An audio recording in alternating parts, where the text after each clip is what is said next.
Cuando fui a la sala de exposiciones de un amigo de mi marido, me encontré por casualidad con el lujoso coche de época que había sido una reliquia de mis padres y que desapareció tras mi boda. Me acerqué directamente al dueño del local y le dije: «Señor, este es mi coche, lo perdí hace 3 años». El dueño se limitó a reír, ignorándome. Sin embargo, cuando le mostré un compartimento secreto detrás del salpicadero y una marca oculta que solo el verdadero propietario conocería, su rostro se tensó al instante, y la cara de mi marido se volvió pálida de terror.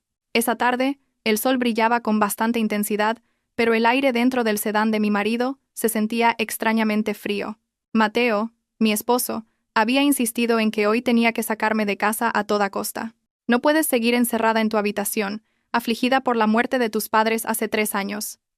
Necesitas un cambio de aires», dijo. Nuestro destino era una exclusiva sala de exposiciones de coches de lujo, propiedad de un viejo amigo de Mateo, Ricardo. La verdad es que no quería ir. Cada vez que veía un vehículo de alta gama, mi corazón se encogía. Siempre me recordaba el trágico accidente que me arrebató a mis queridos padres, el señor Reyes y la señora Alonso. Pero Mateo, con su tono suave y afectuoso, no dejó de persuadirme, y no pude negarme a su propuesta. Me recliné en el asiento, arreglándome el pelo alborotado e intentando forzar una sonrisa para corresponder al esfuerzo de mi marido. Llegamos a un imponente edificio con enormes ventanales de cristal, tras los cuales se alineaban coches carísimos. Un gran cartel en la fachada indicaba el nombre del propietario del lugar. Al bajar del coche, Mateo me tomó la mano con fuerza.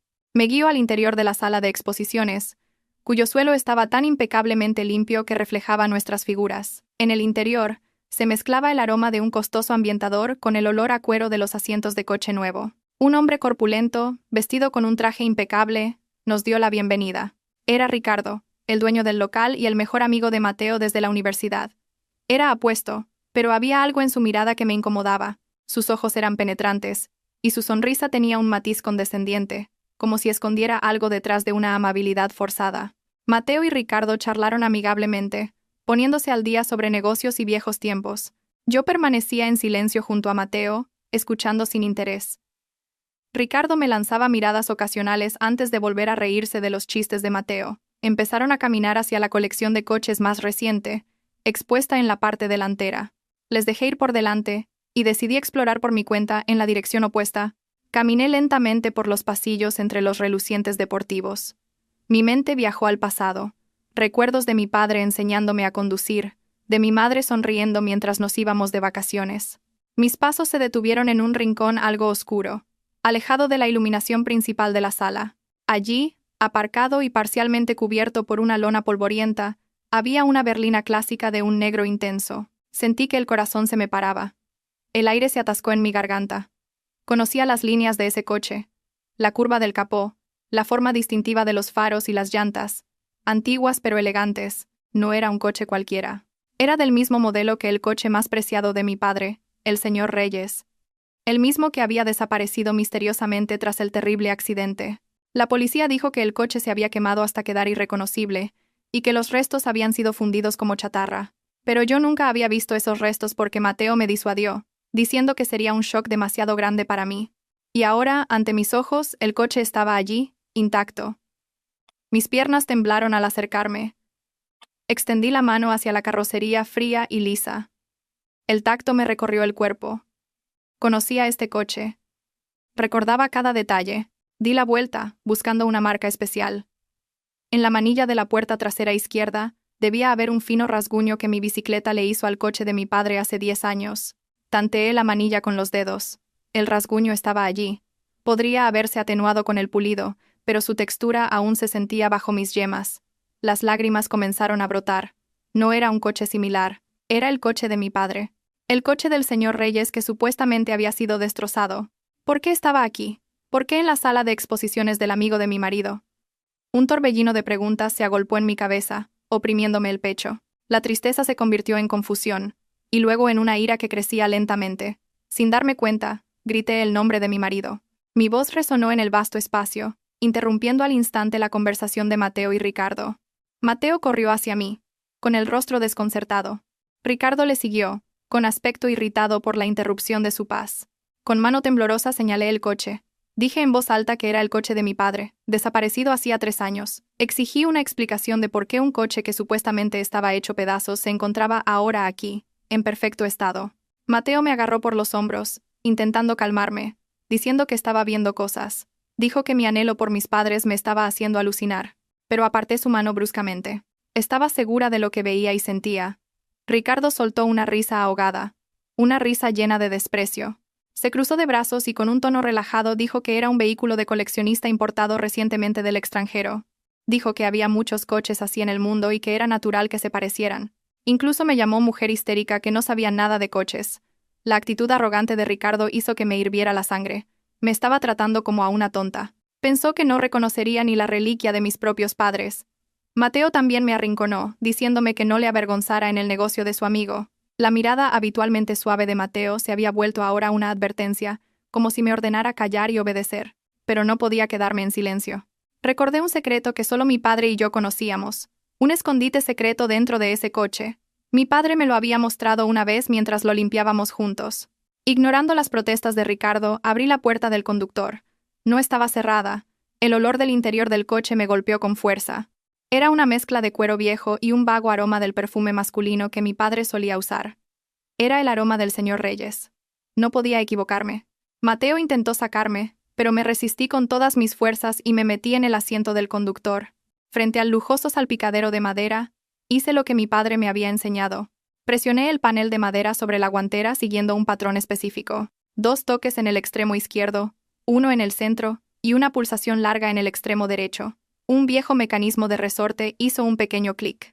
Un sonido muy familiar para mis oídos. Un delgado cajón oculto en la parte inferior del salpicadero se abrió lentamente. Ricardo, que hasta hacía un momento se reía con cinismo, se quedó rígido de repente. Su rostro se tensó. Mateo, de pie junto a la puerta del coche, se puso pálido al instante. Sus ojos se abrieron de par en par al ver abrirse el cajón secreto.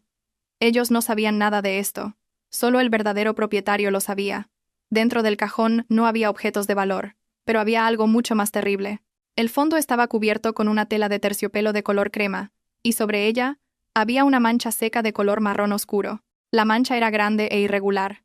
Mi corazón latía desbocado. Acerqué el rostro para ver mejor. Eran restos de sangre. Sangre que se había secado durante años. De repente, los recuerdos del accidente volvieron a mí. Mi padre murió por una hemorragia excesiva. La policía dijo que falleció en el hospital. Pero, ¿por qué había tanta sangre en este lugar oculto? Si mi padre hubiera sido rescatado de inmediato, la sangre no se habría acumulado en un cajón secreto cerrado. Me giré para mirar a Mateo y Ricardo con los ojos vidriosos. Con voz temblorosa pregunté: ¿por qué hay sangre aquí? ¿Por qué escondisteis este coche? Ricardo ya no sonreía. Su rostro se enrojeció de ira y desconcierto contenidos. Le hizo una seña a Mateo. El hombre que hasta ahora había dormido a mi lado parecía un extraño aterrorizado. No respondió a mi pregunta. En su lugar, me agarró del brazo con mucha más fuerza de lo habitual. Me sacó a la fuerza del coche, y casi me caigo. Mateo me susurró al oído con un tono apremiante, diciéndome que dejara de hacer locuras. Ricardo cerró de golpe la puerta del coche inmediatamente y gritó a sus empleados de seguridad que aseguraran la zona. Ese día, en esa fría sala de exposiciones, me di cuenta de que la muerte de mis padres no fue un simple accidente, y que mi marido estaba implicado en ello. El camino de vuelta a casa fue una agonía.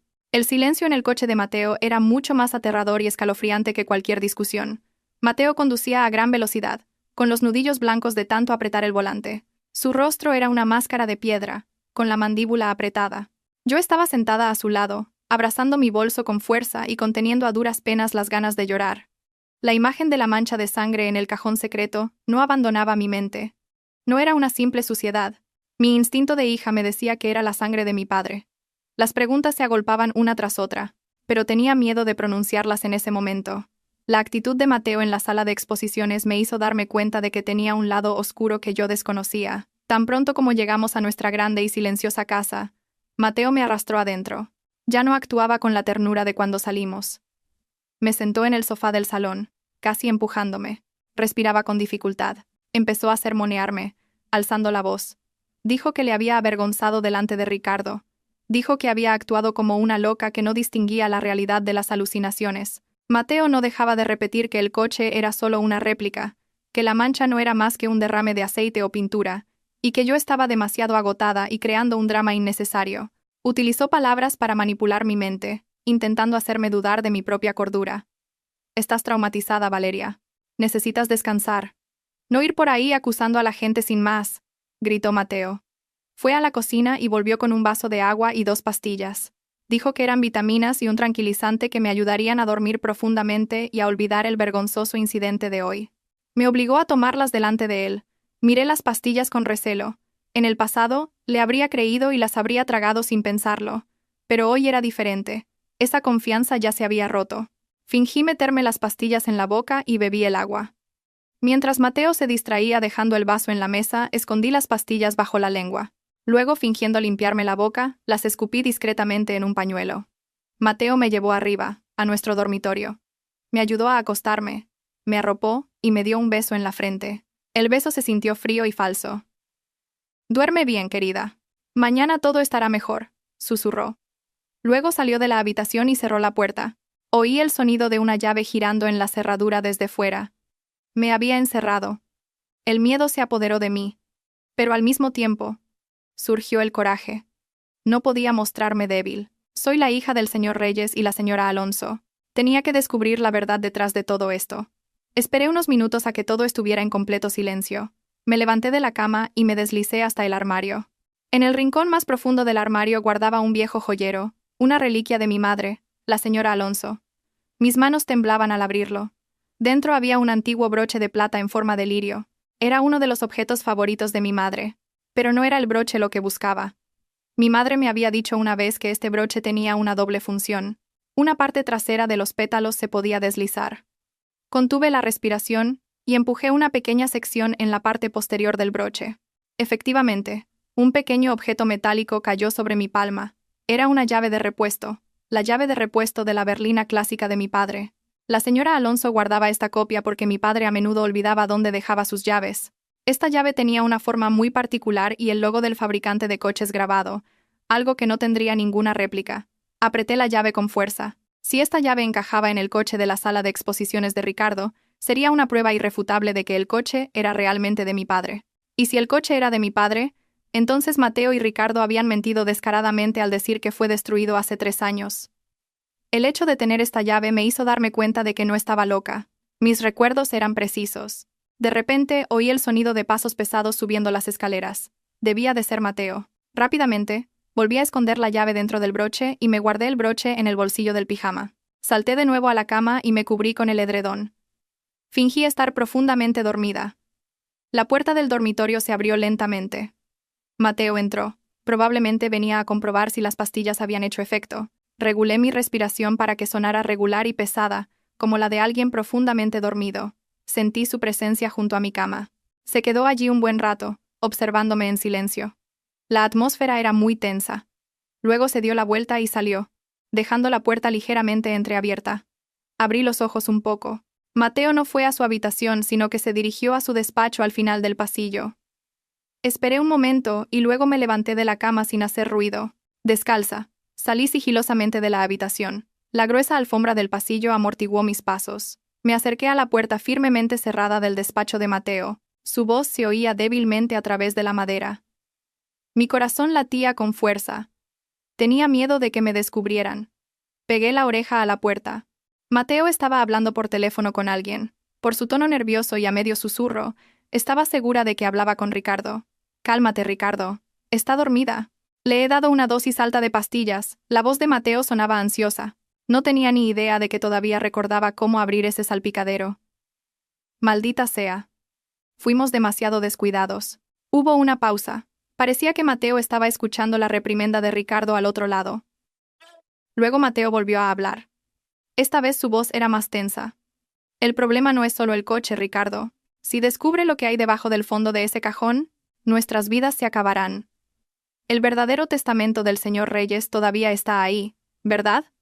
Dijiste que no te atrevías a forzar el salpicadero por miedo a romper el mecanismo antiguo. Ahora mira las consecuencias». Me quedé helada. El verdadero testamento. Entonces el testamento que leyó el abogado hace 3 años era falso. Ese documento que decía que toda la gestión de los bienes pasaba a Mateo porque yo aún era considerada incapaz. Todo fue una farsa. Las lágrimas corrieron en silencio. Mi padre había preparado un testamento real, y Mateo lo había ocultado. Mateo habló de nuevo, esta vez en voz más baja, pero llena de terror. ¿Y esa cosa en el maletero? Tenemos que moverla esta noche. Nadie más puede verla. Si la policía encuentra drogas en el coche de mi suegro, no quiero verme involucrado. Nuestro acuerdo era solo sobre el accidente. No quiero que me acusen también de narcotráfico. Me tapé la boca con ambas manos para no gritar. Mis piernas flaquearon. El accidente fue planeado por ellos. Y ahora había drogas en el coche de mi padre. Ricardo no era un simple vendedor de coches. Era un criminal de alto nivel. Y el hombre con el que me casé, mi marido, fue cómplice en el asesinato de mis padres por su fortuna, y ahora estaba involucrado en negocios ilegales. Esa noche, en el oscuro pasillo de mi propia casa, mi mundo se derrumbó por completo. Pero entre las ruinas, mi determinación ardió. No iba a dejar que se salieran con la suya. Recuperaría lo que era mío y me vengaría por cada gota de sangre de mi padre y mi madre. Tenía que actuar rápido, antes de que destruyeran las pruebas. La noche se hizo larga y espeluznante dentro del espacioso dormitorio. Después de escuchar la horrible conversación telefónica de Mateo, volví a mi habitación con las rodillas temblando violentamente. Cerré la puerta en silencio, asegurándome de no hacer chirriar las bisagras para no levantar las sospechas de mi marido. Me derrumbé detrás de la puerta. Me faltaba el aliento, conteniendo un sollozo y una rabia que explotaban simultáneamente en mi pecho. Mi marido. El hombre que había dormido a mi lado durante los últimos 3 años, era el cerebro detrás de la muerte de mis padres. La verdad me golpeó la cabeza como un mazo, dejándome mareada y con náuseas. Pero sabía que no tenía tiempo para lamentar mi destino. Mateo pensaba que estaba profundamente dormida por los tranquilizantes que escupí. Esta era mi única oportunidad de moverme sin vigilancia. Tenía que conseguir esas pruebas. Si el coche de mi padre era trasladado esta noche como planeaban, perdería la única llave que podría llevarlos a la cárcel. Me levanté y me cambié de ropa inmediatamente. Me quité el pijama y me puse ropa oscura y cómoda para moverme, junto con un pañuelo negro improvisado para no destacar en la oscuridad de la noche. Cogí un pequeño bolso y metí mi teléfono, mi cartera y el broche que contenía la llave de repuesto del coche de mi padre. Antes de salir me miré en el espejo. Mi rostro estaba pálido, tenía ojeras marcadas bajo los ojos, pero mi mirada ya no era la de la débil Valeria. En ella ardía una llama de venganza. Salí sigilosamente de la habitación. El pasillo de la casa estaba oscuro como boca de lobo, iluminado solo por la luz de la luna que se filtraba por los grandes ventanales. No usé la escalera principal, por miedo a que los escalones de madera crujieran. Decidí usar la escalera de servicio de la parte trasera, la que solía usar el servicio doméstico. Al llegar a la planta baja me asomé al garaje. El coche de Mateo no estaba. Ya se había ido. Mi corazón latió con fuerza. Seguramente se había dirigido a la sala de exposiciones de Ricardo para encargarse de trasladar el coche. No podía usar mi propio coche porque Mateo había instalado GPS en todos los vehículos de la casa por motivos de seguridad. Si lo arrancaba, recibiría una notificación en su teléfono.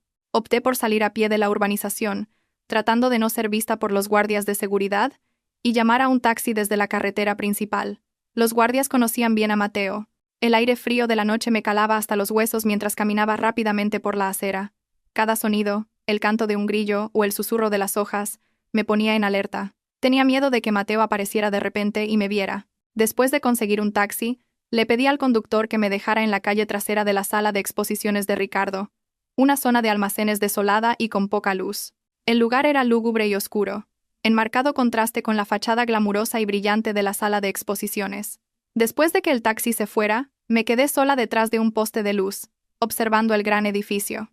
La puerta trasera del almacén de la sala de exposiciones estaba ligeramente abierta y una luz brillante se filtraba desde el interior.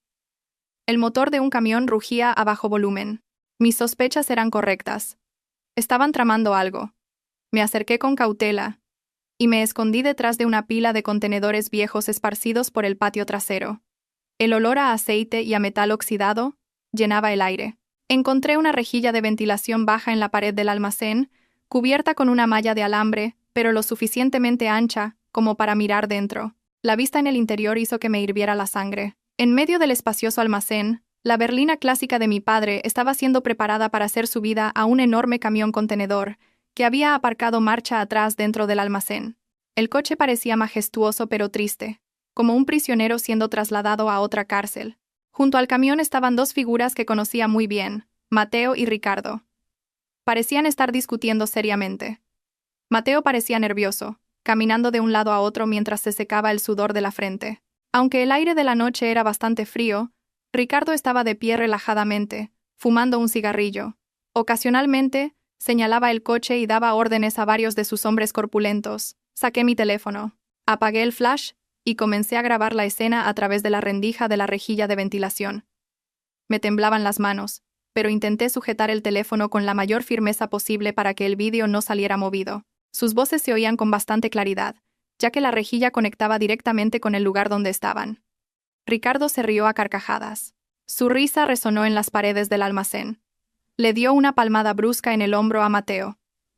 Ricardo dijo que Mateo era demasiado cobarde.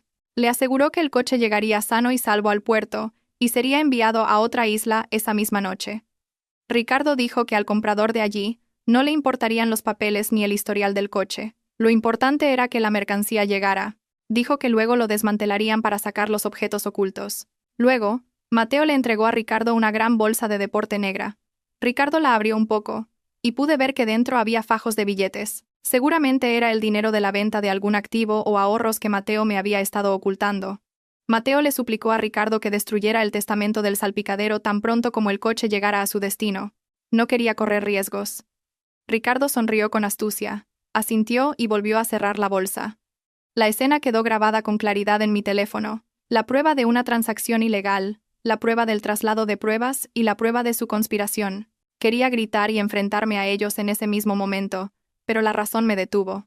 Si me rebelaba ahora, solo sería una mujer indefensa contra una organización criminal.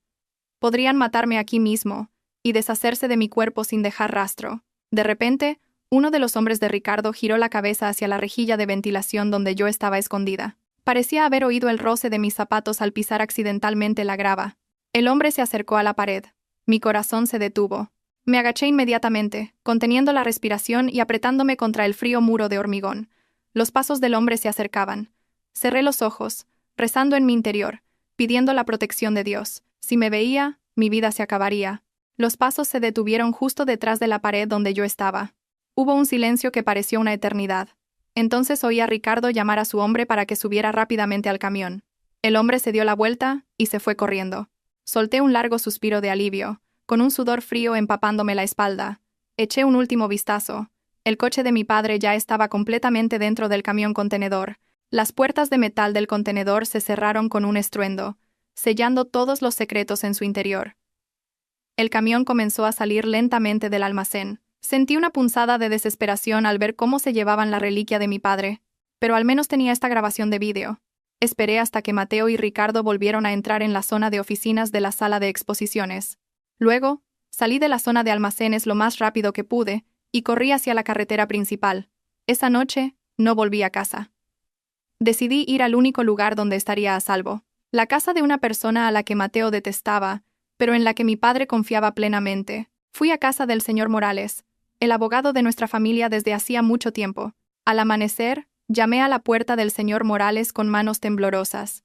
La vieja casa de estilo colonial parecía tranquila. Pasaron unos minutos hasta que se encendió una luz en la terraza y se abrió la sólida puerta de teca. El señor Morales apareció en pijama, con cara de sorpresa. Probablemente acababa de levantarse para sus oraciones matutinas. Al ver mi aspecto desaliñado, mis ojos hinchados y mi ropa oscura, supo al instante que algo malo había pasado. Sin hacer muchas preguntas me hizo pasar. En su salón, lleno de viejos libros de derecho, se lo conté todo. Le hablé del descubrimiento del coche en la sala de exposiciones, de la sangre en el salpicadero, de la conversación de Mateo que había escuchado a escondidas y de la grabación de vídeo que acababa de hacer en el almacén trasero. El señor Morales escuchó atentamente. Su rostro anciano y arrugado se endureció lentamente, conteniendo la ira. Sus manos se cerraron en puños sobre la mesa de madera. Cuando terminé mi historia, soltó un largo suspiro. Un suspiro lleno de pesar y culpa. Me miró con los ojos llorosos. El señor Morales confesó que lo había sospechado durante mucho tiempo, pero que no tenía pruebas contundentes para actuar. Dijo que después de la muerte de mis padres, Mateo bloqueó inmediatamente todo acceso del señor Morales a los documentos de la empresa y a los bienes de la familia. Mateo contrató a otro abogado que pudo comprar con dinero para tramitar los falsos papeles de la herencia. El señor Morales sentía que no había podido proteger la confianza de su amigo, el señor Reyes. Tan pronto como salió el sol esa mañana nos pusimos a trabajar. El señor Morales me llevó a su despacho de abogados privado, situado junto a su casa principal. Sacó viejos archivos que había guardado en secreto durante mucho tiempo. Archivos sobre el accidente de mi padre. Me mostró una copia del informe policial de hacía 3 años. Decía que la causa del accidente fue un fallo de los frenos debido a las condiciones resbaladizas de la carretera, y que el coche se incendió por completo tras chocar contra la barrera de protección. El informe estaba firmado por un agente de policía que más tarde fue despedido por un caso de soborno. Luego, el señor Morales sacó un archivo azul que había escondido en una caja fuerte. Contenía los resultados de una investigación independiente, que había llevado a cabo en secreto, pero que tuvo que abandonar por falta de fondos y amenazas de intimidación. «Mire esto, señorita Valeria», dijo el señor Morales, señalando una foto borrosa que había obtenido de un testigo en el lugar del accidente antes de que llegara la policía. La foto mostraba la parte inferior del coche volcado. Observe bien este cable del freno. Si los frenos se hubieran roto por fricción o presión, el extremo estaría deshilachado y desigual. Pero en esta foto, aunque borrosa, se ve que el corte es muy limpio y recto. Es la marca de una cizalla. Me tapé la boca para contener un grito. Mis piernas flaquearon, así que era cierto. Mis padres no murieron en un simple accidente. Fueron asesinados. Fueron asesinados con un plan meticuloso y cruel, y el culpable era el yerno que habían acogido con los brazos abiertos. El dolor en mi pecho se convirtió en una intensa náusea. Imaginé los últimos momentos de mis padres. El terror cuando los frenos no funcionaron. El dolor cuando se produjo el impacto. Y durante los últimos 3 años, había vivido, comido y dormido con su asesino. Había atendido sus necesidades. Le había sonreído. Incluso había pensado en tener un hijo con él. La idea me hizo sentir asco de mí misma. El señor Morales abrió su portátil y accedió a los datos bancarios a través de su conexión personal segura. Como antiguo abogado de la empresa, todavía tenía algunos accesos de puerta trasera para vigilar flujos de dinero sospechosos de la compañía. Aunque no podía hacer cambios, me mostró los movimientos de las cuentas de hacía 3 años, exactamente un mes después de la muerte de mi padre. Hubo una transferencia de una enorme suma de dinero de la compañía de seguros de vida a nombre del señor Reyes y la señora Alonso. El dinero entró en una cuenta temporal, y luego se dividió en varias cuentas diferentes. Una de ellas era una cuenta a nombre de una empresa fantasma, con la dirección de un local comercial vacío. Y lo que es más impactante, había un flujo regular de dinero mensual de la cuenta de Mateo a la cuenta personal de Ricardo. La descripción de la transferencia siempre se disfrazaba como honorarios de consultoría o compra de activos, pero las cantidades eran demasiado grandes y regulares para un negocio de exposición de coches. «Esto es dinero para comprar su silencio, señorita Valeria», explicó el señor Morales con voz grave. Mateo estaba siendo chantajeado por Ricardo. Ricardo debía de tener pruebas físicas del crimen de Mateo. Quizás la cizalla o una grabación de su conversación cuando planearon el asesinato. Ricardo usó a Mateo como su fuente de ingresos.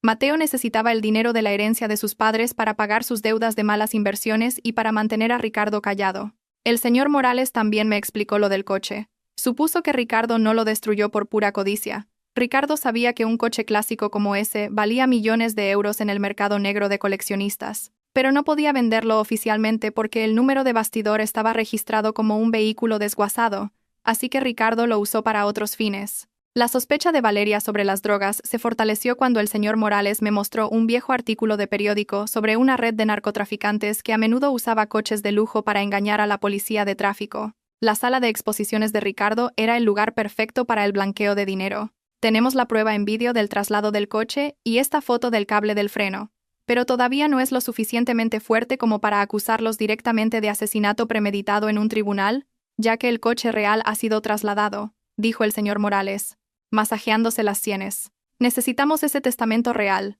Ese testamento es la clave. Dentro de ese documento, el señor Reyes seguramente habría detallado activos que Mateo desconocía, y quizás notas adicionales que el señor Reyes escribió cuando comenzó a sospechar de Mateo antes del accidente. Si conseguíamos ese documento, podríamos anular todos los derechos de herencia de Mateo y llevarlo a la quiebra. Sin dinero, Mateo se derrumbaría, y él y Ricardo se atacarían mutuamente. Me quedé en silencio, pensando. El coche ya se había ido, pero sabía hacia dónde se dirigía. Ricardo dijo que sería enviado a otra isla. Pero el transporte marítimo lleva tiempo.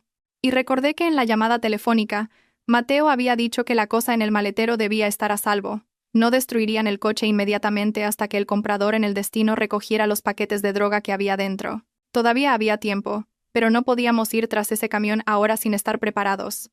Necesitábamos una estrategia más inteligente. Teníamos que hacer que nos trajeran las pruebas de vuelta, o que confesaran sus crímenes ellos mismos. Señor Morales, le llamé en voz baja pero firme. Miré a los ojos del anciano abogado. Tengo un plan. Es arriesgado, pero es la única forma de acabar con ellos de una vez por todas. Mateo y Ricardo estarán celebrando que han conseguido deshacerse del coche, ¿verdad? Pensarán que han ganado. Pensarán que soy una mujer tonta y traumatizada.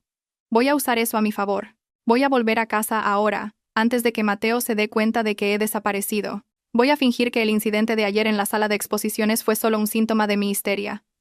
Me disculparé. Seré la esposa más dulce y sumisa. El señor Morales me miró preocupado. Es demasiado peligroso, señorita. Vivirá en la misma casa que un asesino. Ya no tengo miedo, abogado, respondí con firmeza. Voy a hacer que Mateo se sienta seguro. Y la semana que viene es el cumpleaños de Mateo. Le propondré una gran fiesta de celebración. Le pediré que organicemos la fiesta en la sala de exposiciones de Ricardo, como muestra de mi arrepentimiento, y para mejorar nuestra relación. En esa fiesta, delante de todos sus socios y amigos, lo revelaremos todo. Les tenderemos una trampa de la que no podrán escapar. El señor Morales se quedó en silencio por un momento, sopesando mi plan. Luego, asintió lentamente. De acuerdo. Si ese es su deseo, la apoyaré por completo. Conozco a alguien, un detective privado experto en informática llamado David. Él podrá ayudarla a instalar micrófonos y cámaras ocultas.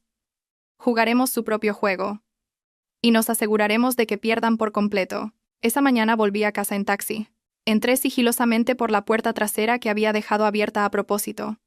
Volví a mi dormitorio, me cambié al pijama, y me acosté en la cama exactamente 5 minutos antes de oír el coche de Mateo entrar en el garaje. Cuando Mateo abrió la puerta del dormitorio para comprobar cómo estaba, fingí que acababa de despertar, frotándome los ojos y mirándole con cara de confusión e inocencia. Mateo, ¿qué hora es? Lo siento, debo de haberme quedado muy dormida, dije con un tono mimoso. Mateo me miró con recelo por un momento, y luego soltó un suspiro de alivio. Creyó que los tranquilizantes habían funcionado. No sabía que la esposa que consideraba débil acababa de preparar la soga para su cuello. La venganza no había hecho más que empezar. Esa mañana, la luz del sol se colaba por las cortinas de nuestro dormitorio, creando franjas de luz sobre el frío suelo de madera. Me levanté más temprano de lo habitual.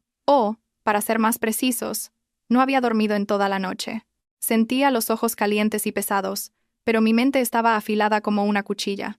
Miré el rostro de Mateo, que aún dormía a mi lado. Su rostro parecía tan tranquilo e inocente, como si no hubiera un gran pecado oculto tras esa piel. Me costaba creer que esas manos, que a menudo me acariciaban el pelo, fueran las mismas que sabotearon los frenos del coche de mi padre, causando su muerte. Un nudo de asco me subió por la garganta, con ganas de vomitar. Pero me tragué esa amargura. Tenía que ser fuerte.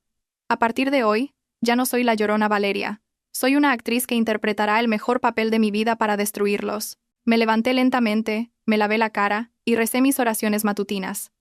De rodillas, pedí a Dios fuerza y protección para el arriesgado plan que iba a ejecutar. Después de rezar, fui a la cocina. Preparé el desayuno favorito de Mateo. Huevos rotos con jamón, tal como él siempre pedía.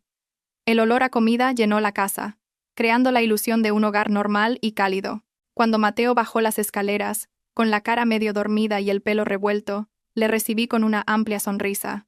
Una sonrisa que me esforcé en que pareciera sincera, aunque por dentro estaba llorando. Mateo pareció sorprendido al verme ya activa en la cocina, con aspecto alegre. Se acercó con vacilación. Sus ojos me escrutaban, buscando cualquier rastro de la histeria o la ira de ayer. Le saludé con dulzura, e inmediatamente me disculpé. Le dije que sentía mucho lo de ayer en la sala de exposiciones. Me inventé que había olvidado tomar mi medicación habitual, recetada por el médico, durante varios días, lo que había provocado que mis emociones se volvieran inestables y que las alucinaciones reaparecieran. Dije que me sentía muy avergonzada por haber acusado a Ricardo y haberle hecho quedar mal delante de su amigo. Mateo me miró fijamente durante un largo rato, buscando la mentira en mis ojos, pero le devolví la mirada con una expresión llena de remordimiento y sumisión. Poco a poco, la tensión en los hombros de Mateo se relajó, soltó un suspiro de alivio y me abrazó con fuerza. Dijo que me perdonaba y que tuviera más cuidado con mi medicación. En sus brazos, contuve la respiración, reprimiendo el impulso de rebelarme. Había mordido el anzuelo. Pensaba que había controlado con éxito a su débil esposa. Mientras desayunábamos, inicié la segunda fase de mi plan. Con un tono entusiasta, le recordé a Mateo que la semana que viene era su 31 cumpleaños. Le propuse celebrarlo con una gran fiesta. Argumenté que esta fiesta no solo sería para celebrar su cumpleaños, sino también una oportunidad para que Mateo expandiera su red de negocios invitando a socios importantes. Además, dije que sería la mejor manera de disculparme formalmente con Ricardo y mejorar la relación que se había dañado ayer. El rostro de Mateo se iluminó al instante. Su narcisismo y su deseo de reconocimiento se estimularon de inmediato. Le encantaba ser el centro de atención. Estuvo de acuerdo con la idea e incluso sugirió celebrar la fiesta en la sala de exposiciones de Ricardo, ya que el lugar era espacioso y lujoso, y al mismo tiempo podría presumir del éxito de su conexión. Esa tarde, después de que Mateo se fuera a trabajar, salí de casa inmediatamente. No fui al hospital como le había dicho a Mateo, sino a una pequeña cafetería en las afueras de la ciudad, con pocos clientes. Allí, el señor Morales me esperaba con un joven. El nombre del joven era David. Su apariencia distaba mucho de la de un detective de película. Llevaba una camiseta, unos vaqueros rotos en las rodillas y una gorra puesta al revés. Frente a él, había un portátil abierto que mostraba complejas líneas de código. El señor Morales me presentó a David. David era un experto en tecnología de la información que había ayudado al señor Morales a destapar un importante caso de corrupción hacía varios años. David me miró con compasión y fue directamente al grano de la conversación técnica. Trazamos un plan de espionaje. David sacó varios dispositivos pequeños, del tamaño de un botón. Eran micrófonos de escucha y rastreadores de localización de alta tecnología. David explicó que necesitábamos instalar estos dispositivos en 2 lugares clave: en el cuerpo de Mateo y en el despacho privado de Ricardo, en la sala de exposiciones. El problema era cómo instalarlos sin ser descubiertos. Prometí que instalaría el dispositivo en uno de los trajes de Mateo. Pero el despacho de Ricardo era mucho más difícil, ya que él era muy celoso de la privacidad de su espacio. Entonces, a David se le ocurrió una idea brillante. Como la fiesta se celebraría en la sala de exposiciones, se necesitarían preparativos de decoración y catering. David se haría pasar por un empleado de la empresa de decoración de fiestas que yo contrataría. De esa manera, podría entrar legalmente en la sala de exposiciones y encontrar un hueco para colarse en la habitación de Ricardo. 2 días después, pusimos el plan en marcha. Fui con Mateo a la sala de exposiciones de Ricardo para supervisar el lugar de la fiesta. Esta vez, llevé una sonrisa amable y un regalo de comida para Ricardo como señal de reconciliación. Ricardo nos recibió con una amabilidad fingida. Aún podía ver el desprecio en sus ojos. Parecía que su ego estaba satisfecho al ver que la esposa loca de su amigo ahora se sometía a él. Mientras Mateo y Ricardo probaban la comida que había traído en el vestíbulo principal, David y su falso equipo de decoración comenzaron a medir el espacio. Distraje deliberadamente la atención de Ricardo haciéndole muchas preguntas sobre la disposición del escenario y la iluminación, y haciendo cumplidos vacíos sobre lo lujosa que era la sala de exposiciones. A mitad de la conversación, vi a David caminar despreocupadamente hacia el pasillo del despacho de Ricardo, llevando una escalera plegable. Mi corazón latía con fuerza. Tenía que mantener a Ricardo aquí. Creé una pequeña distracción derramando deliberadamente una bebida sobre la ropa de Mateo, lo que atrajo la atención de todos, incluidos Ricardo y el personal de seguridad. Justo en ese momento, David logró colarse en el despacho de Ricardo, cuya puerta estaba ligeramente entreabierta después de que acabara de salir un empleado de la limpieza. David tardó menos de 3 minutos. Instaló un micrófono debajo del escritorio de Ricardo y una microcámara en una estantería, apuntando directamente a la caja fuerte de acero en la esquina de la habitación. Cuando David se reincorporó a su equipo de decoración, por fin pude respirar aliviada. La primera misión fue un éxito. Esa noche, en casa, me senté sola en el baño, con un auricular en la oreja, oculto por un pañuelo. David había conectado la frecuencia de los micrófonos a una aplicación especial en mi teléfono, disfrazada de calculadora. Escuché un sonido de estática y luego oí la conversación de Ricardo y Mateo en el despacho de Ricardo. Después del horario de cierre, sus voces se oían con claridad. Su conversación hizo que me hirviera la sangre, pero al mismo tiempo, me dio una sensación de satisfacción, porque mis sospechas eran correctas. ¿Tu mujer realmente ha mejorado o solo se hace la tonta?, preguntó la voz grave de Ricardo. Ahora es seguro, Ricardo. Los tranquilizantes la han dejado atontada. De todos modos, ya se disculpó. Es solo una ama de casa normal. No tiene agallas para enfrentarse a nosotros, respondió Mateo con una risa despectiva. Al oír eso, apreté los puños con tanta fuerza que las uñas se me clavaron en las palmas. Ya verás, mi querido esposo, pensé. La conversación derivó hacia temas más serios. Ese coche ya está seguro en el almacén de transbordo del puerto. El barco zarpa mañana por la noche. Tan pronto como el comprador de la otra isla recoja los paquetes de droga, el coche será compactado como chatarra de inmediato. La prueba física desaparecerá para siempre, dijo Ricardo. Luego oí el sonido de una silla moviéndose. Pero recuerda, Mateo, todavía no has pagado tu parte de este mes. Que el coche haya desaparecido no significa que puedas relajarte. Ten paciencia, Ricardo. Después de esta fiesta de cumpleaños, volveré a retirar dinero de los depósitos de Valeria. Necesito su firma, y como ahora se siente culpable, será fácil hacerle firmar cualquier papel, replicó Mateo. Por cierto, la prueba que guardas, esa cizalla y el testamento real del señor Reyes que sacaste del salpicadero antes de mover el coche, ¿está a salvo? Tengo miedo de que alguien lo encuentre. Está a salvo en mi caja fuerte de aquí detrás. La combinación solo la sé yo y la cambio cada semana. Nadie puede abrirla a menos que me maten. Esa es mi garantía de jubilación, Mateo. Mientras yo tenga esas cosas, tú seguirás siendo mi cajero automático. La risa de Ricardo estalló. Le siguió la risa incómoda y forzada de Mateo. Apagué la grabación con manos temblorosas. Esta información era muy valiosa. La prueba física del asesinato, la cizalla y el testamento real estaban ahora en la caja fuerte del despacho de Ricardo. Y el coche de mi padre todavía estaba en el puerto, esperando el barco de mañana por la noche, lo que significaba que la fiesta de cumpleaños de Mateo de mañana por la noche era nuestro último plazo. Teníamos que conseguir el contenido de esa caja fuerte mientras la fiesta estaba en marcha, antes de que el coche de mi padre fuera destruido y antes de que Mateo me vaciara lo que quedaba de mi fortuna. Nuestro plan tenía que convertirse en una operación relámpago. Esa noche no pude dormir, no por miedo, sino por la adrenalina que me recorría el cuerpo. Miré el techo de mi dormitorio e imaginé los rostros de mi padre y mi madre. Mañana por la noche se hará justicia. La noche de la fiesta llegó. La sala de exposiciones de coches de Ricardo se había transformado en un salón de fiestas muy grandioso. Se colgaron candelabros de cristal adicionales, telas de seda cubrían las paredes de hormigón, y se instaló un escenario de música acústica en un rincón de la sala. Los coches de lujo fueron apartados a los lados, dejando un amplio espacio en el centro para los invitados. Los invitados comenzaron a llegar. Eran socios de negocios de Mateo, colegas de Ricardo, en su mayoría con trajes caros pero con rostros rudos, y algunos parientes lejanos que apenas había visto. Todos sonreían, reían y se daban la mano. Pero para mí, todo esto era un escenario teatral.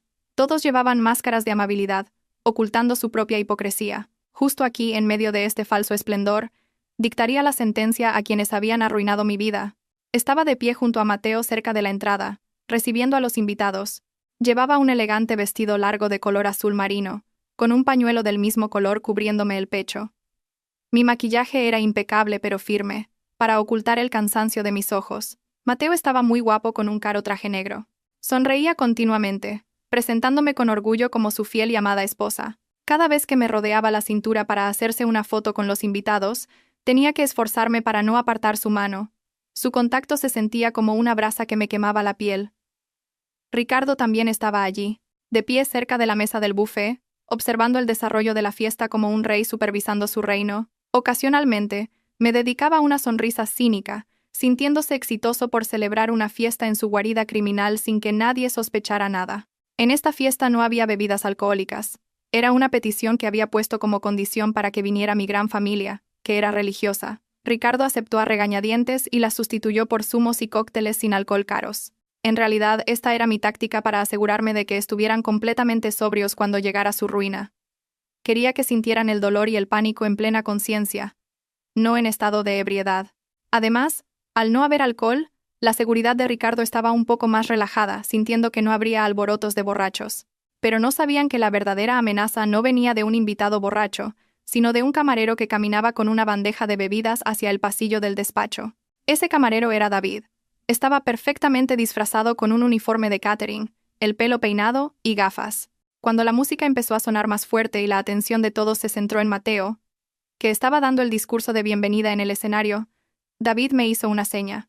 Era el momento. David dejó su bandeja en una mesa de un rincón tranquilo. Luego, con un movimiento rápido y discreto, se coló en el pasillo que llevaba al despacho de Ricardo. La misión de David era muy difícil. Tenía que abrir la puerta del despacho, cerrada con un lector de huellas dactilares, y abrir la caja fuerte de Ricardo.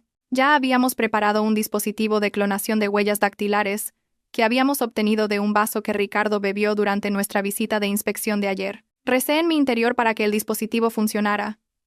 Mientras David trabajaba en silencio, mi misión era ser la principal distracción. Subí al escenario después de que Mateo terminara su discurso, cogí el micrófono y sonreí dulcemente a los cientos de pares de ojos que me miraban. Ricardo estaba en primera fila, con los brazos cruzados con arrogancia. Comencé elogiando a Mateo como un marido maravilloso, hablando de la paciencia con la que había tratado mi enfermedad. Mis palabras fueron tan dulces que algunas de las invitadas se conmovieron. Mateo parecía muy satisfecho, su rostro radiante. Pero mis ojos no dejaban de mirar el teléfono que sostenía. La aplicación conectada a la microcámara de David mostraba que David ya había entrado con éxito en la habitación y estaba frente a la caja fuerte. El tiempo parecía pasar muy lentamente. 1 minuto, 2 minutos, David seguía luchando con la combinación de la caja fuerte. Los latidos de mi corazón coincidían con el ritmo de la música de bajo que sonaba lentamente. De repente, vi a Ricardo rebuscar en el bolsillo de su traje. Sacó su teléfono y frunció el ceño. Su sistema de seguridad inteligente le habría enviado una notificación de que había actividad dentro de su despacho. El rostro de Ricardo pasó de una expresión relajada a una de alerta. Miró a su alrededor, y sus ojos se dirigieron hacia el pasillo del despacho. Comenzó a retroceder, intentando abandonar la multitud. Era un desastre. Si Ricardo iba allí ahora, descubriría a David y podría matarlo en el acto. Tenía que tomar una medida drástica. Y como regalo especial para mi marido, dije en voz alta por el micrófono, me gustaría invitar al escenario a su mejor amigo, el señor Ricardo. Me gustaría darle un agradecimiento especial, ya que Ricardo ha sido como un hermano para Mateo. Los pasos de Ricardo se detuvieron. Todos los invitados se giraron para mirarle, aplaudiendo. Las luces del escenario le iluminaron al instante, deslumbrándole e inmovilizándole en el sitio. Ricardo pareció dudar. Sus ojos iban y venían entre el despacho y el escenario. La presión social de cientos de invitados no le dejó otra opción. Con el rostro forzado y una sonrisa rígida, Ricardo subió al escenario. Le di la mano, apretándosela con fuerza, no por amabilidad, sino para retenerle. Sus manos estaban frías y sudorosas. Me susurró con un tono amenazador. ¿Qué demonios estás haciendo, Valeria? Tengo que atender un asunto un momento. Solo un momento, señor Ricardo. Solo vamos a hacernos una foto juntos, respondí, sonriendo ampliamente al fotógrafo. Estaba ganando tiempo. Le pedí al fotógrafo que ajustara nuestra posición varias veces. Pedí diferentes poses. Ricardo se ponía cada vez más nervioso. No dejaba de mirar su reloj. Mi teléfono vibró largamente en el bolsillo de mi vestido. Era la señal de David. La caja fuerte estaba abierta. En la pantalla de mi teléfono, oculta tras mi palma, vi la notificación de David. Paquete completo asegurado. Saliendo ahora. David había conseguido coger la cizalla, el testamento real y varios libros de contabilidad de tráfico de drogas de la caja fuerte de Ricardo. Ahora tenía que salir sin ser descubierto. Pero cuando David intentaba salir del despacho, la mala suerte golpeó. Uno de los hombres de Ricardo, encargado de vigilar el pasillo trasero, vio a David saliendo de la habitación de su jefe. Desde el pasillo se oyó un fuerte grito, que atravesó el sonido de la música. Tú! ¿Quién eres? Un ladrón. El grito congeló el ambiente de la fiesta. La música se detuvo de repente. El rostro de Ricardo se puso pálido y luego rojo de ira. Supo al instante lo que había pasado. Ignorando a los invitados, Ricardo me empujó, haciéndome caer al escenario. Luego saltó y corrió hacia el pasillo, sacando algo de la parte trasera de su traje, una pistola. Había traído un arma de fuego a la fiesta. Los invitados comenzaron a gritar histéricamente al ver el arma. Mateo se quedó paralizado en el escenario, confuso y aterrorizado. David salió corriendo del pasillo hacia el espacio central de la fiesta. 2 guardias corpulentos le perseguían. David saltó por encima de la mesa del buffet, haciendo añicos los platos. Vio que yo estaba en el escenario y lanzó la pequeña bolsa con las pruebas hacia la multitud de invitados despavoridos, exactamente hacia el señor Morales, que se había estado haciendo pasar por un invitado desde el principio. El señor Morales atrapó la bolsa rápidamente, la escondió al instante detrás de su gran traje y se mezcló con la multitud que corría hacia la salida. «Cerrad todas las puertas. Que nadie salga», gritó Ricardo como un loco. Apuntó con la pistola al techo y disparó un tiro. ¡Bang! La detonación aterrorizó a todos. Gritos histéricos llenaron la sala. La fiesta que había sido glamurosa se convirtió en un instante en una escena de terror. En un instante, Ricardo miró a su alrededor con agudeza, buscando al intruso. Sus ojos se posaron entonces en mí, que todavía estaba sentada en el suelo del escenario. Su mirada estaba llena de odio. Lo sabía. Se dio cuenta de que yo había planeado todo esto. «Mateo, tu mujer es la traidora», gritó Ricardo, apuntándome con la pistola. Mateo, temblando violentamente, intentó interceder, pero Ricardo ya estaba fuera de sí. Se sentía traicionado y acorralado. En ese momento crítico, el sonido de las sirenas de la policía resonó ruidosamente fuera del edificio. El inspector Ramos y su unidad, a quienes el señor Morales había contactado justo después de que David asegurara las pruebas, habían rodeado el lugar. Pero Ricardo no se rindió.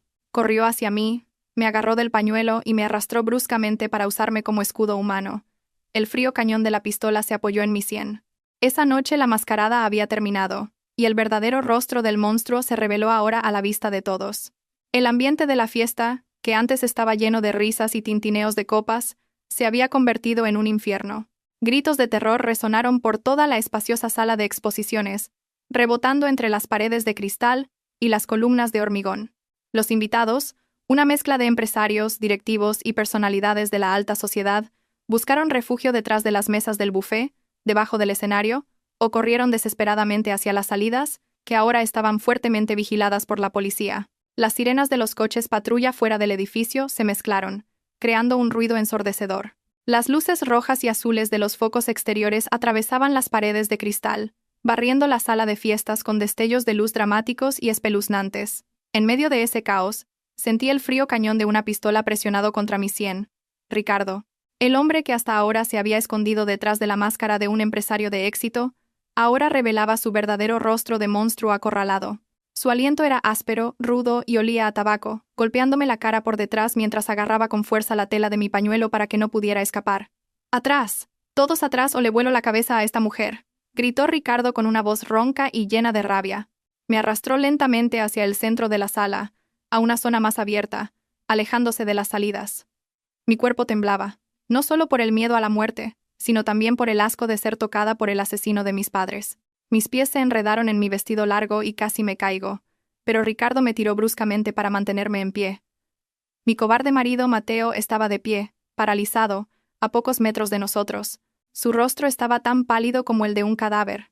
Levantó ambas manos, temblando. Sus ojos iban y venían entre la pistola en la mano de Ricardo y mi rostro tenso. Mateo parecía dividido entre el deseo de huir para salvarse y el de intentar salvarme para proteger su imagen pública. Pero su valor nunca existió. Simplemente se quedó en silencio. Su boca estaba abierta, sin emitir sonido. El sudor frío empapaba su cara camisa. El jefe de policía, el inspector Ramos, que dirigía el asalto, entró por la puerta principal con una docena de agentes completamente armados, con chalecos antibalas y apuntando sus armas. «Baja el arma, Ricardo. El edificio está rodeado. No tienes escapatoria», gritó el inspector Ramos con una voz firme y autoritaria. Pero Ricardo, en lugar de eso, apretó más su agarre en mi cuello, haciéndome toser por la falta de aire. Se rió como un loco. La risa de alguien que ha perdido la razón, sabiendo que su vida está al borde del abismo. Ricardo gritó insultos a la policía, amenazando con matar a cualquiera que se acercara. Se sentía todavía en control de la situación porque tenía un rehén, pero se olvidó de una cosa. Nuestro ataque principal esta noche no era solo físico, sino mental, para destruir su reputación y sus defensas desde dentro. De repente, de los grandes altavoces instalados en todos los rincones del salón de banquetes, salió un agudo zumbido. La música de la fiesta, que se había detenido desde hacía un rato, fue sustituida por un momento de ruido estático, y luego, se oyó una conversación muy clara y nítida. Era la grabación que David había conseguido la noche anterior. La voz de Mateo llenó la sala. «El problema no es solo el coche, Ricardo. Si descubre lo que hay debajo del fondo de ese cajón, nuestras vidas se acabarán. El verdadero testamento del señor Reyes todavía está ahí, ¿verdad?» Todos en la sala se quedaron en silencio. Los invitados que se habían escondido levantaron la cabeza y escucharon atentamente. El rostro de Mateo, que estaba pálido, se volvió ahora ceniciento. Sus ojos miraban los altavoces, aterrorizado. La grabación continuó. Se reprodujo la parte en la que Ricardo hablaba con un tono cruel. «Ese coche ya está seguro en el almacén de transbordo del puerto. Tan pronto como el comprador recoja los paquetes de droga, el coche será compactado como chatarra». Y en el clímax, la voz de Ricardo, admitiendo el motivo de su crimen, resonó con fuerza. «Esa es mi garantía de jubilación, Mateo. Mientras yo tenga esas cosas, Esa cizalla, tú seguirás siendo mi cajero automático. La grabación terminó, dejando un silencio aún más espeluznante que antes. Ahora, todas las miradas se dirigían a Mateo y Ricardo. Las miradas de los invitados ya no eran de miedo, sino de asco y juicio. Los socios de negocios de Mateo, que hasta ahora le habían elogiado, ahora susurraban, señalándole como el asesino que mató a su suegro. La máscara de marido devoto y fiel que Mateo había construido se hizo añicos en un instante. Se derrumbó, sus piernas cedieron, y cayó de rodillas al suelo, llorando histéricamente mientras se tapaba los oídos, como si quisiera negar la voz de sus propios pecados. «Es una mentira, es una farsa. ¡Es una voz editada!», gritó Mateo desesperadamente, pero nadie le creyó. La prueba de audio era demasiado detallada y real. Al darse cuenta de que su carta de triunfo había sido revelada y que ya no tenía coartada, Ricardo se desesperó aún más. Su rostro se enrojeció de vergüenza e ira contenidas. Me miró con ojos asesinos. Tú planeaste todo esto, ¿verdad? Serpiente. Me gruñó al oído. Se dio cuenta de que ya no podía negociar. La cadena perpetua o la pena de muerte le esperaban. Su única opción era escapar sin ninguna garantía de seguridad. Miró a su alrededor, buscando una abertura. La puerta principal estaba bloqueada por la policía. La puerta trasera estaba fuertemente vigilada. Sus ojos se posaron entonces en un gran objeto expuesto justo detrás de nosotros, en el centro del escenario de honor. Era la berlina clásica de mi padre. El coche que se suponía que había sido enviado al puerto todavía estaba expuesto aquí esta noche, como un trofeo de la victoria de Ricardo, antes de ser enviado a la mañana siguiente. Ricardo era realmente arrogante. Quería presumir de ese coche raro a sus invitados como un símbolo del éxito de su sala de exposiciones, sin darse cuenta de que se convertiría en su ataúd. Ricardo vio ese coche como el único vehículo blindado, lo suficientemente fuerte como para atravesar las puertas de cristal de la sala de exposiciones y escapar del cerco policial. Ese viejo coche europeo tenía una carrocería de acero grueso, mucho más resistente que los finos coches de hojalata de hoy en día. «Levántate, Mateo, rápido». «¡Idiota!», gritó Ricardo, pateando el cuerpo de Mateo, que estaba de rodillas llorando. «Nos vamos de aquí ahora. Sube a ese coche». Mateo levantó la cabeza. Los mocos y las lágrimas empapaban su rostro miserable. Negó débilmente con la cabeza, sin querer obedecer. Pero Ricardo no aceptó un no por respuesta. Disparó un tiro de advertencia al suelo, justo al lado de los pies de Mateo. ¡Bang! Los fragmentos de la baldosa del suelo salpicaron la cara de Mateo. Mateo gritó de terror y se levantó inmediatamente, corriendo hacia el asiento del conductor.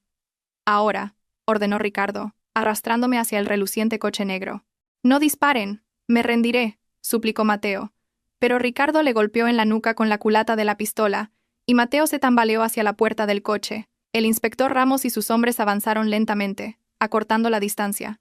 «Ricardo, no empeores las cosas». «Libera al rehén», gritó el inspector Ramos. Pero Ricardo volvió a apuntar con la pistola a mi cabeza. «Un paso más y le hago un agujero en la cabeza», amenazó Ricardo. La policía tuvo que detenerse. No podían arriesgarse porque la posición de Ricardo, justo detrás de mí, era demasiado cercana, usando mi cuerpo como un perfecto escudo humano. Ricardo abrió la puerta trasera del coche y me empujó bruscamente adentro, haciéndome caer sobre los fríos asientos de cuero. El olor del interior de este coche, el olor de mi padre, invadió inmediatamente mi olfato, dándome un poco de calma en medio de la tormenta. Ricardo entró inmediatamente detrás de mí y se sentó a mi lado, apuntándome con la pistola a la cintura. Mientras tanto, Mateo, con manos temblorosas, abrió la puerta delantera y se sentó en el asiento del conductor. «Cierra las puertas, rápido», ordenó Ricardo. Mateo pulsó el botón de cierre centralizado. Se oyó un fuerte clic en las 4 puertas del coche. Ahora estábamos aislados dentro de esta cápsula de acero. El sonido de las sirenas de fuera se oía más débil, debido al excelente aislamiento acústico de este coche de lujo. Las ventanillas de este coche eran oscuras y gruesas, para proteger la privacidad, pero ahora se habían convertido en una prisión para los tres. En este estrecho interior la tensión era tan densa que me oprimía el pecho. Me senté en silencio, intentando regular mi respiración.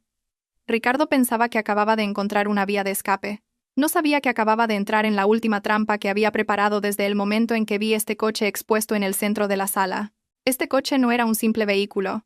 Para mi padre, este coche era una fortaleza, y esta fortaleza solo obedecía a su dueño. La atmósfera dentro de la lujosa pero espeluznante berlina clásica era como una olla a presión a punto de estallar. Ricardo estaba sentado conmigo en el asiento trasero. Su aliento era áspero, como el de un toro herido. Su mano derecha todavía apretaba la pistola apuntada a mis costillas. Mientras tanto, su mano izquierda agarraba el hombro del asiento del conductor delantero, donde Mateo se sentaba con el cuerpo temblando violentamente. Mateo miraba el volante con la mirada perdida. El sudor frío le corría por las sienes, empapando el cuello de su camisa, ya desordenada. Ese rostro apuesto que una vez amé, ahora estaba destruido por el miedo y un tardío sentimiento de culpa, con un aspecto tan miserable. Fuera, decenas de policías apuntaban con sus rifles largos a nuestro coche. Los focos de la policía se reflejaban deslumbrantemente en las ventanillas del coche, haciéndonos parecer peces en una pecera, observados antes de ser ejecutados. ¿A qué esperas? Idiota. Arranca el motor, le gritó Ricardo al oído a Mateo, haciendo que mi marido se sobresaltara. Mateo, con manos temblorosas, rebuscó en los bolsillos de sus pantalones, solo para darse cuenta de que no tenía las llaves. Las llaves. No las tengo yo, Ricardo, susurró Mateo con una voz ronca, casi sollozando. La llave está en el contacto. La preparé para poder escapar de inmediato si algo pasaba. ¿Estás ciego?, gritó Ricardo enfadado. Efectivamente, la llave del coche, con un lujoso llavero de cuero, colgaba del bombín de arranque. Ricardo realmente había planeado un escenario de escape, aunque no esperaba que ocurriera tan pronto. Mateo giró la llave inmediatamente. Se oyó el sonido del motor de arranque girando.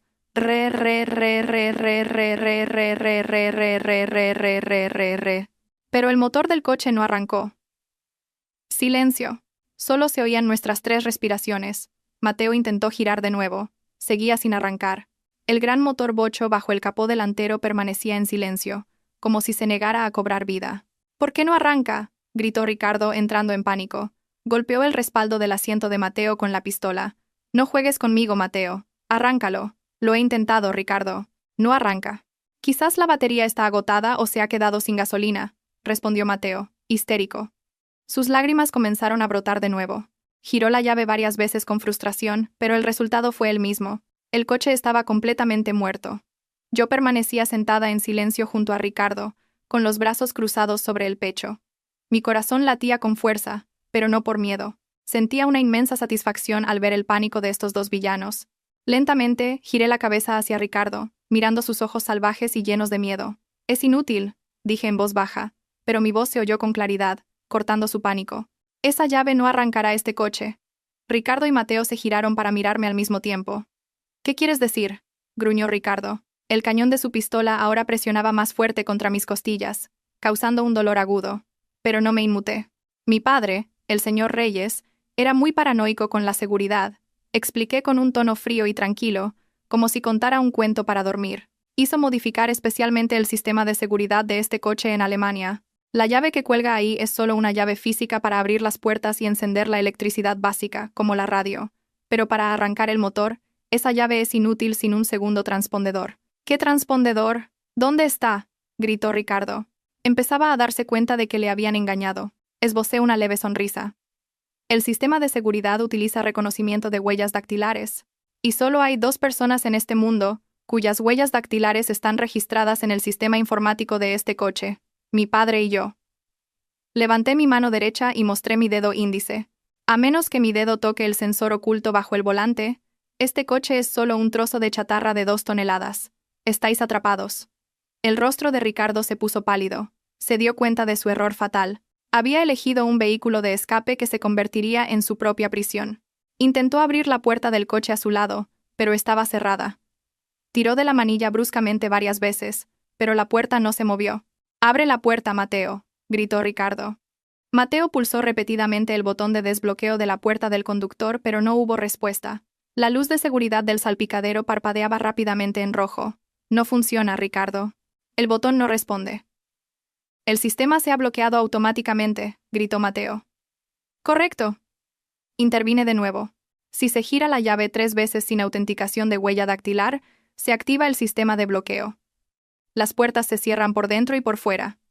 Estas ventanillas son de cristal antibalas de estándar militar. No podrá romperlas con esa pistola de juguete. El oxígeno aquí dentro solo durará unas pocas horas. Esperaremos aquí hasta que se rindan, o hasta que todos nos asfixiemos. Ricardo rugió de rabia. Apuntó con la pistola directamente a mi cara. «Si yo muero, te llevaré conmigo, zorra». «Adelante», le desafié, mirando fijamente el cañón de la pistola sin pestañear. «Dispárame». Pero recuerda, si lo haces, la policía de fuera verá el destello de tu cañón e inmediatamente acribillará este coche con cientos de balas. Este cristal puede resistir algunas balas de pistola, pero no resistirá una lluvia de rifles de asalto de la policía. Morirás absurdamente en un instante, con el cuerpo lleno de agujeros de bala. Las manos de Ricardo temblaron. Sabía que yo tenía razón. Matarme ahora sería un acto suicida.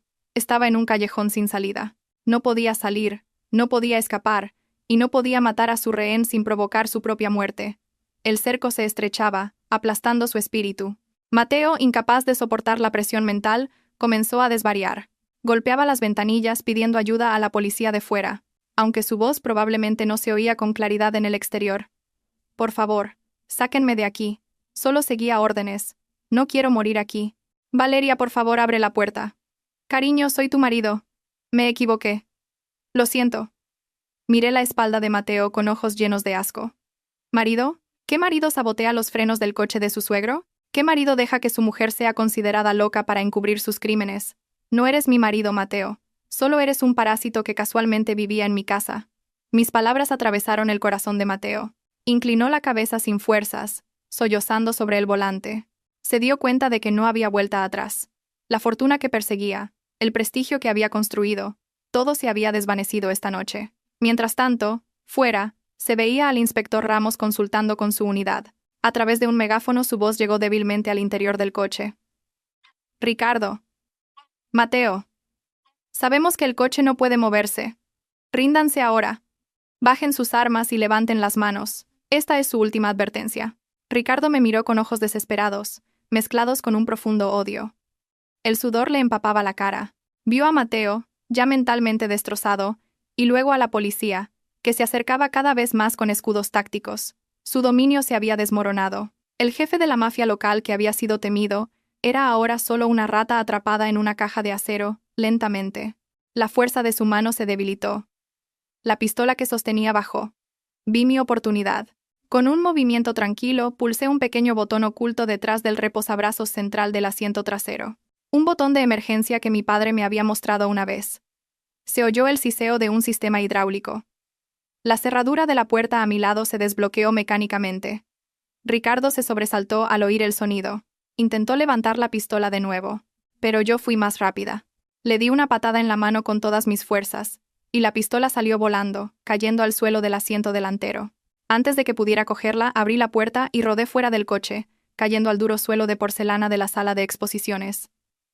¡Entren!, gritó el inspector Ramos al verme salir. La unidad de policía se abalanzó inmediatamente. Como las ventanillas laterales eran demasiado resistentes, rompieron el parabrisas delantero con un mazo táctico especial. Mateo fue sacado a la fuerza a través del parabrisas roto, arrastrado como un saco de arroz mientras gritaba pidiendo perdón. Ricardo intentó resistirse, intentando coger la pistola de nuevo, pero se lanzó una granada de gas lacrimógeno al estrecho interior del coche. En un instante, Ricardo tosió violentamente, con los ojos escociéndole, y finalmente se rindió cuando 3 agentes lo sacaron y lo tiraron al suelo. Unas esposas de acero se cerraron en las muñecas de ambos. El señor Morales corrió a mi lado y me ayudó a levantarme lentamente. Me arreglé el pañuelo desordenado y miré a los 2 hombres que ahora estaban en el suelo, con la cara hundida en el polvo bajo las botas de la policía. No sentía ni una pizca de compasión en mi corazón, solo una inmensa sensación de alivio. Esta noche, dentro del coche reliquia de mi padre, la justicia finalmente había encontrado su camino. Padre. Madre. Lo he conseguido. El caos dentro de la sala de exposiciones esa noche comenzó a calmarse lentamente. Aunque los restos de la tensión aún flotaban densamente en el aire, después de que Ricardo y Mateo fueran sometidos y esposados con éxito por los agentes de policía, la atmósfera de la fiesta, que originalmente era glamurosa, se había transformado ahora en una escena del crimen llena de cintas amarillas de la policía. Los invitados, que originalmente se habían dispersado presas del pánico, ahora eran escoltados uno por los agentes para ser registrados como testigos. El terror y la confusión aún se reflejaban en sus rostros, pero en los ojos de algunos había un claro disgusto mientras miraban a Mateo y Ricardo ser arrastrados a los coches patrulla. Me quedé en un rincón de la sala, envuelta en una gruesa manta que me dio un agente, con el señor Morales de pie fielmente a mi lado, como un padre protegiendo a su hija. Mi cuerpo todavía temblaba un poco por los efectos de la adrenalina, pero mi mente estaba inmensamente tranquila. Se sentía como si una pesada carga que había oprimido mi pecho durante los últimos 3 años se hubiera levantado en un instante. El inspector Ramos se acercó a nosotros después de asegurarse de que los 2 sospechosos estaban asegurados en coches separados. Su rostro firme parecía serio, pero había un toque de alivio en él. Nos dio la mano a mí y al señor Morales, agradeciéndome mi valentía, aunque también me reprendió un poco, diciendo que nuestras acciones habían sido muy arriesgadas.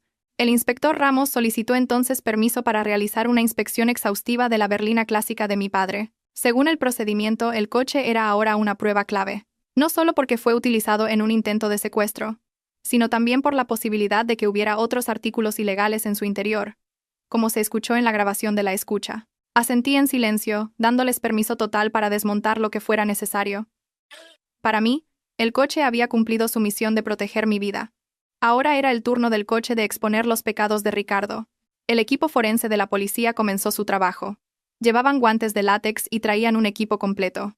Con cuidado, forzaron la apertura del maletero del coche, que había estado firmemente cerrado durante mucho tiempo. Mateo, sentado en el asfalto fuera de la sala de exposiciones esperando ser trasladado, estiró el cuello para ver lo que hacía la policía. Parecía muy nervioso, gritando continuamente que no sabía nada sobre el contenido del maletero. Ricardo, mientras tanto, permanecía en silencio, con la mirada perdida en el suelo. Sabía que su mayor secreto estaba a punto de ser revelado. Cuando se abrió la tapa del maletero, al principio solo se vio la rueda de repuesto y el equipo de gato habitual, pero la policía trajo inmediatamente a un perro detector, que comenzó a ladrar agresivamente hacia la pared interior del maletero. Un agente golpeó esa pared del maletero. El sonido era sólido, no hueco como el de una chapa metálica normal. Usando una pequeña palanca de acero, el agente levantó la capa de moqueta de la pared del maletero. Un panel falso se desprendió con un chasquido. Detrás de esa pared falsa, había docenas de gruesos paquetes de plástico, envueltos en cinta marrón, cuidadosamente dispuestos. Un agente cogió un paquete y lo cortó ligeramente con una navaja, revelando un polvo blanco y miles de coloridas pastillas. No eran analgésicos comunes. Eran drogas psicotrópicas ilegales de alta calidad, listas para su distribución. La cantidad era enorme, probablemente por valor de millones de euros. Llévenlo al laboratorio ahora mismo. «Esto es un gran golpe», gritó el inspector Ramos, ordenando a sus hombres. Al ver la pila de paquetes que se sacaba del coche, Mateo gritó histéricamente. Su rostro, ya pálido, se volvió aún más blanco que el papel. Se debatió en las garras de la policía. No lo sabía. Lo juro, no sabía que esa cosa estaba ahí. Ricardo solo dijo que eran documentos secretos. «Agente, por favor, créame». Me tendieron una trampa. «Solo me ordenaron vender el coche», gritó Mateo patéticamente. Las lágrimas y los mocos se mezclaron en su miserable rostro. Me miró con ojos suplicantes. «Valeria, diles. No sé nada de las drogas. Solo me equivoqué con el accidente. Pero no soy un narcotraficante. Por favor, ayúdame, cariño». Le miré fríamente desde la distancia. La compasión que podría haber sentido una vez había desaparecido sin dejar rastro. Puede que Mateo no supiera los detalles del negocio de drogas de Ricardo, pero su codicia y su estupidez le habían arrastrado a este agujero negro. Se alió con el diablo por la riqueza, así que debía estar preparado para soportar el fuego del infierno. Aparté la cara, sin querer volver a mirarle. Mateo siguió gritando mientras le metían en el vehículo de detención. Sus gritos sonaban desgarradores. El grito de un hombre que se da cuenta de que su vida ha terminado por completo. Lo que le esperaba no era solo una pena de prisión por asesinato premeditado, sino también cargos adicionales como transportista de una red internacional de drogas, ya que fue detenido en el acto, conduciendo el vehículo que transportaba las pruebas. Mientras tanto, la búsqueda continuó en el despacho de Ricardo. David, el detective informático que había causado el revuelo antes, reapareció ahora con su sonrisa característica. Entregó a la policía el disco duro del ordenador de Ricardo, cuya contraseña ya había descifrado. Dentro se encontraban los datos contables digitales de las transacciones ilegales que Ricardo había llevado a cabo durante los últimos 5 años. Esta lujosa sala de exposiciones de coches era solo una tapadera para el blanqueo de dinero. Los beneficios de la venta de drogas se canalizaban como si fueran los beneficios de la venta de coches de importación. También se reveló la lista de clientes de Ricardo, implicando a muchas figuras importantes que habían sido clientes habituales de las drogas ilegales durante mucho tiempo. Esa noche, el imperio empresarial de Ricardo se derrumbó hasta sus cimientos en un instante. El señor Morales me dio una suave palmada en el hombro. «Se acabó, señorita Valeria. Todo ha salido a la luz». la prueba de la cizalla, el testamento real, la grabación de la confesión y ahora las drogas. No podrán escapar, por muy buenos abogados que contraten. Recibirán la pena máxima. Solté un largo suspiro, mirando el cielo nocturno donde comenzaban a aparecer las estrellas. Gracias, señor Morales. Sin usted y el señor David, probablemente habría muerto absurdamente en esa casa, o me habría vuelto loca. Usted es la que ha sido increíble. Heredó el coraje del señor Reyes y la sabiduría de la señora Alonso. Seguro que estarían muy orgullosos de usted esta noche, respondió el señor Morales, con los ojos llorosos. La noche avanzó. Los periodistas comenzaron a llenar la zona frente a la sala de exposiciones, donde se había instalado el cordón policial. Los flashes de las cámaras estallaron como relámpagos. La noticia de la sangrienta fiesta en la lujosa sala de exposiciones y la red de drogas descubierta en el coche antiguo comenzó a difundirse rápidamente por las redes sociales y la televisión. Los rostros de Mateo y Ricardo aparecieron por todas partes como criminales de alto nivel. La reputación que había construido como joven empresario de éxito y marido ideal se hizo añicos en cuestión de horas. Su familia, hasta ahora arrogante, cargaría con la vergüenza de por vida.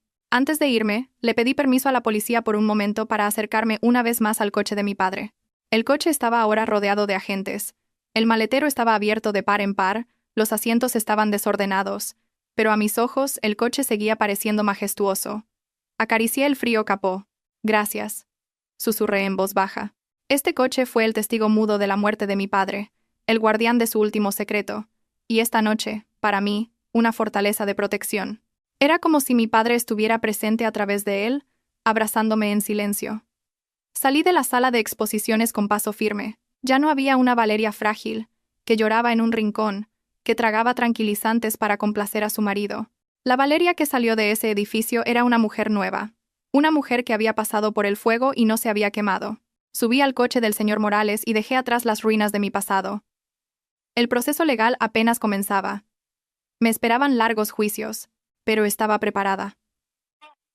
Me aseguraría de que cada cláusula fuera leída, cada martillo de juez golpeara, y cada sentencia que recibieran fuera acorde con el dolor que causaron a mi familia. La justicia ya no era una simple esperanza, ahora estaba en mis manos. Han pasado 6 meses desde la noche de la redada. Las estaciones han cambiado.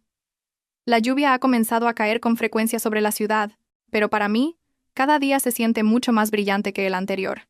Hoy es el día de la sentencia. La sala del tribunal está abarrotada de visitantes, periodistas y familias de las víctimas de las drogas distribuidas por la organización de Ricardo. Estoy sentada en primera fila con el señor Morales, visto de un blanco inmaculado, simbolizando un nuevo capítulo en mi vida. En el banquillo de los acusados, se sientan 2 hombres casi irreconocibles. Ricardo está demacrado, con la cabeza rapada, y su rostro rudo ha sido reemplazado por una mirada vacía de desesperación. Mateo, por su parte, parece mucho mayor de lo que es. Su espalda está encorvada, sus ojos hundidos, y no se atreve a levantar la cara ni un poco. O no tiene el valor de mirarme, o quizás está demasiado avergonzado de que la mujer que una vez consideró débil, ahora le observe desde la posición del vencedor. El juez golpea su martillo, silenciando el alboroto de la sala. La voz grave y autoritaria del juez lee el veredicto de cientos de páginas. Un silencio espeluznante envuelve la sala. Se dicta sentencia. Resuena la voz del juez. El acusado número 1, Ricardo Pérez, es declarado culpable de los cargos de asesinato premeditado, tráfico de drogas de primer grado y posesión ilegal de armas de fuego. Por lo tanto, se condena al acusado a cadena perpetua revisable. La sala estalla en vítores y llantos. Ricardo se queda rígido, como si su alma hubiera sido arrancada en ese momento. No se resiste. Sabe que ninguna defensa podría salvarle ante la montaña de pruebas. El juez pasa al segundo acusado. El acusado número 2, Mateo García, es declarado culpable de los cargos de conspiración para cometer asesinato premeditado, falsificación de documentos públicos y complicidad en el delito de blanqueo de capitales. Se condena al acusado a cadena perpetua. Mateo se desploma inmediatamente de su silla. Llora, llamando a su madre. La cadena perpetua significa que se pudrirá en la cárcel hasta su muerte, sin esperanza de volver a ver el mundo exterior. Los beneficios de sus crímenes fueron confiscados por el Estado o me fueron devueltos. Entró en la cárcel como un hombre pobre, despreciado y odiado por la sociedad. El karma le había visitado de la forma más dolorosa, dejándole vivir una larga vida de sufrimiento. No vitoreé, no sonreí con cinismo. Simplemente cerré los ojos por un momento, rezando por mi padre y mi madre. Se acabó. Papá, mamá, ahora pueden descansar en paz. Después del juicio, me encargué de todos los trámites administrativos para la recuperación de mis bienes. De acuerdo con la sentencia del tribunal y el testamento real que se encontró, todos los activos de la empresa del señor Reyes volvieron a mis manos por completo. Los bienes de Mateo, que habían sido comprados con mi herencia, también fueron confiscados y me fueron devueltos, incluido el edificio de la sala de exposiciones de Ricardo, cuyo terreno estaba envuelto en una disputa de deudas con el banco. Lo compré en una subasta estatal a un precio bajo. No tenía intención de continuar con el negocio de coches de Ricardo. El lugar guardaba demasiados malos recuerdos. Renové el edificio por completo. Los oscuros ventanales de cristal fueron sustituidos por ventanas amplias y transparentes. Las frías paredes de hormigón fueron pintadas con colores cálidos. Convertí el lugar que había sido una guarida de criminales en la Fundación Reyes Alonso. Se convirtió en un centro de formación profesional y un refugio para huérfanos y víctimas del abuso de drogas que deseaban recuperarse. Quería que el lugar que una vez fue una fuente de destrucción se convirtiera ahora en una fuente de esperanza para muchos. Esa tarde, en el patio delantero de la recién inaugurada fundación, una berlina clásica negra estaba elegantemente aparcada. Era el coche de mi padre. La policía me lo devolvió después de que terminaran los procedimientos legales. El coche fue limpiado, reparado y pulido hasta brillar como nuevo. El hedor del crimen y los restos de polvo de drogas fueron eliminados por completo por profesionales. El motor fue reparado. Y por supuesto, el sistema de seguridad fue reconfigurado solo para mí. Me acerqué al coche. Un joven elegantemente vestido se acercó a mí. Era mi nuevo asistente, recomendado por el señor Morales para ayudarme a gestionar la fundación. Llevaba las llaves del coche. El coche está listo, señora directora. El motor está muy suave, como recién salido de fábrica. ¿Quiere que lo lleve al garaje ahora?, preguntó educadamente. Miré fijamente el coche. Mi reflejo se veía en la reluciente carrocería negra. Vi a una mujer fuerte, independiente y segura de sí misma. Ya no era una víctima. No. Está bien, respondí con una sonrisa. Le quité las llaves de la mano. Lo conduciré yo misma.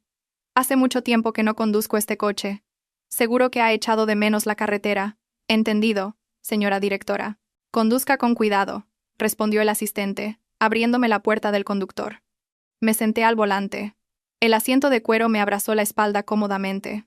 Puse las manos en el volante, sintiendo la textura de la madera lisa. Coloqué mi dedo índice en el sensor biométrico bajo el salpicadero. Se oyó un breve bip. Luego giré la llave y se escuchó el suave pero potente rugido del motor. El salpicadero se iluminó, como si me diera la bienvenida. Ahora, a casa. Pisé lentamente el acelerador. El coche se movió, abandonando el patio del edificio que ahora estaba lleno de las risas de los niños de la fundación. Conduje por las concurridas calles de la ciudad, dejando que el viento de la tarde me rozara la cara a través de las ventanillas abiertas. Ya no veía la sombra del accidente cuando conducía. Lo que veía era el largo camino que se extendía ante mí. El camino del futuro, que recorrería a mi manera. Mateo y Ricardo eran ahora solo un pasado que se pudría tras los barrotes de hierro. Mientras tanto, yo sigo adelante. La rueda de la vida había girado. Los que estaban arriba por su arrogancia, ahora eran pisoteados abajo. Y yo, que había sido pisoteada, ahora tenía el control total de mi vida. Esto no es solo venganza. Esto es justicia perfecta. Y mientras el sol se ponía en el horizonte oeste, dejando un hermoso resplandor anaranjado, supe que mi verdadera vida acababa de empezar.